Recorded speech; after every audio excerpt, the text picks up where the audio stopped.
For the first time ever, young people are spending more time online than watching television. The research agency Childwise, which carries out a survey every year of children's media habits, described it as a landmark change. Well, we're joined here in the studio by Lorraine Hegasey, who's a former controller of BBC One and the boss of Talkback Thames. And we're joined from Salford by Chayaz Samuel, who's a video blogger, a vlogger and presenter. Good morning to you both.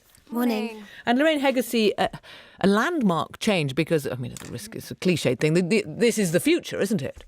It is. What I would say is that a lot of what they're consuming online is TV content. So they might be watching on the iPlayer, on All4, on various other platforms, but they're watching what we would regard as conventional TV content. It's just where they watch it has changed. And that's because of tablets. Tablets are everywhere now. Tablets, mobile phones, the quality of image that you can see now, the quality of audio. You can watch your screen wherever you want, on the tube, in bed, wherever. And broadcasters have adapted and they provide on-demand services. So you can watch or listen indeed to the Today programme online and wherever you want, whenever you want. I'm not sure how many of these 5 to 16-year-olds are doing that. It would be nice to think they were. Chayaz Samuel, what's clear from this survey is that one of the very big winners here is YouTube. Oh, absolutely. I think that's been a trend we've seen for quite a few years now.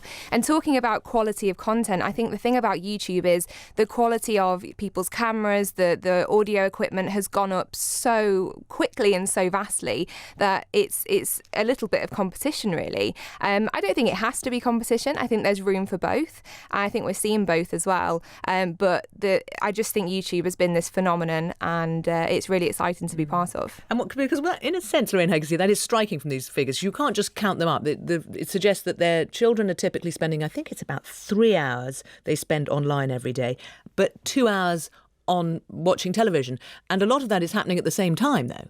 A lot of it's happening at the same time. And as I say, a lot of what they're watching online is television. But I think, YouTube's a fantastic medium.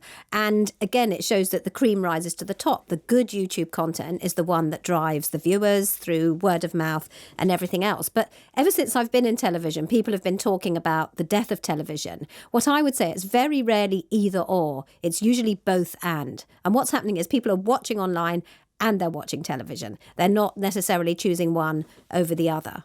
But in terms of how broadcasters react to that, Lorraine Hegasey first, what do they do? Because as an advertiser, why are you paying for adverts on television if you're not getting children watching?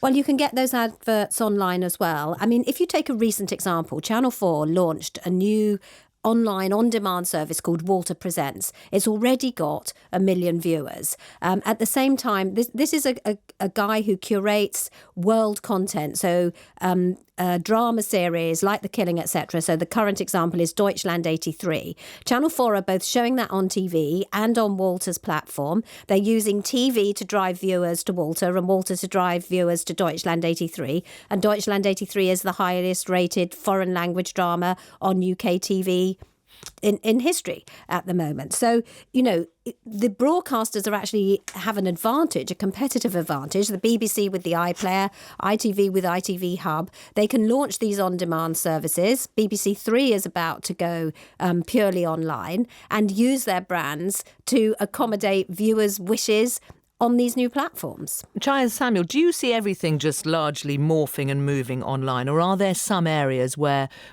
perhaps it will be delayed, if not, and I'm thinking particularly perhaps about news, where there is a trust with television or of course radio news that isn't quite there with the online world? Yeah, absolutely. I think there's always got to be that level of wariness about the online world because anybody can give an opinion or advice about anything. And like you say, news is a really good example. Even though I'm a YouTube vlogger, I'm also a TV presenter. I work in TV news as well, and I see the value in both. And I think the reason I do both is because I know that there's the reason that YouTube is so wonderful is because everybody can have a go at it. But that's not to be. I don't think that should ever have to take over from conventional TV. I definitely think there's a place for both.